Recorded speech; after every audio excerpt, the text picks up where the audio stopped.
Assalamualaikum warahmatullahi wabarakatuh.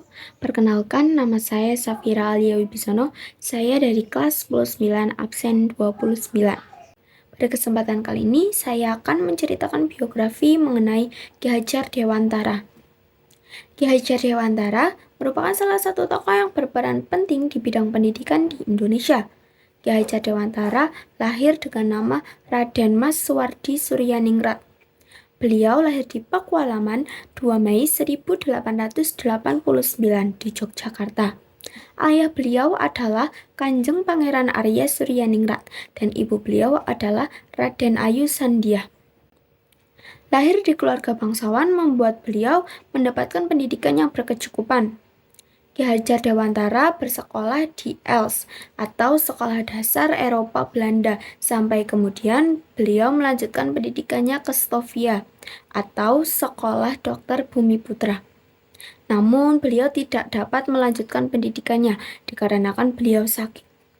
Di Stovia beliau aktif menjadi pengurus organisasi Budi Utomo. Kemudian beliau bekerja sebagai penulis dan sempat juga menjadi wartawan di beberapa surat kabar seperti Midden Java, Kaum Muda, dan The Express. Beliau dikenal dengan tulisannya yang komunikatif, tajam, serta anti-kolonial. Pada tanggal 25 Desember 1912, beliau mendirikan Indische Partij bersama Douwe Dekker dan Dr. Cipto Mangunkusumo yang kemudian dikenal dengan nama Tiga Serangkai.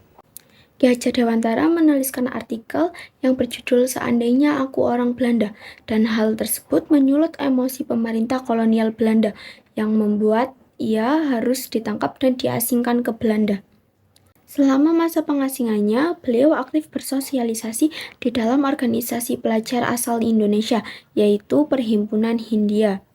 Beliau banyak mendapatkan pengetahuan serta pemahaman tentang sejarah sosial pendidikan selama masa pengasingannya di Belanda. Pada tahun yang sama, beliau mendirikan sebuah kantor berita yang dikenal sebagai Kantor Berita Indonesia. Disinilah beliau mulai merintis cita-citanya untuk memajukan pendidikan masyarakat Indonesia. Sepulang beliau dari pengasingannya pada bulan September tahun 1919, beliau kemudian bergabung ke dalam sekolah binaan dari saudaranya sendiri, sehingga beliau memiliki pengalaman di dalam mengajar. Pada tanggal 3 Juli tahun 1992, beliau mendirikan sekolah yang diberi nama National Onderwijs Instituut Taman Siswa atau biasa dikenal sebagai Perguruan Nasional Taman Siswa. Kehadiran perguruan taman siswa ini membuka kesempatan bagi orang-orang untuk mengenyam pendidikan, sehingga dapat sangat membantu rakyat-rakyat kecil untuk mendapatkan pendidikan.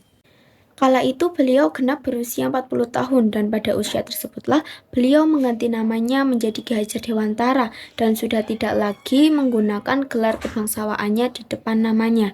Hal tersebut ditunjukkan agar beliau dapat secara bebas dekat dengan rakyatnya. Pada Kabinet pertama Republik Indonesia, beliau diangkat menjadi Menteri Pengajar Indonesia. Beliau merupakan Menteri Pendidikan, Pengajaran, dan Kebudayaan yang pertama. Pada tahun 1957, beliau mendapatkan gelar Doktor Kehormatan dari Universitas Gadjah Mada. Beliau wafat pada tanggal 26 April 1959. Berkat jasa-jasanya dalam merintis pendidikan di Indonesia, akhirnya beliau mendapatkan gelar sebagai Bapak Pendidikan Nasional Indonesia dan tanggal lahir beliau dijadikan sebagai Hari Pendidikan Nasional. Ngarsa Sung Tulodo ing Madya Mangunkarsa Tutwuri Handayani merupakan semboyan yang terkenal dari Ki Hajar Dewantara yang memiliki arti di depan memberi contoh, di tengah memberi semangat, dan di belakang memberi dorongan. Semboyan inilah yang sampai saat ini masih dikenal di dunia pendidikan di Indonesia. Berkat Ki Hajar Dewantara, pendidikan di Indonesia dapat berkembang dan mengangkat derajat Indonesia. Sekian dari saya mengenai cerita biografi Ki Hajar Dewantara. Wassalamualaikum warahmatullahi wabarakatuh.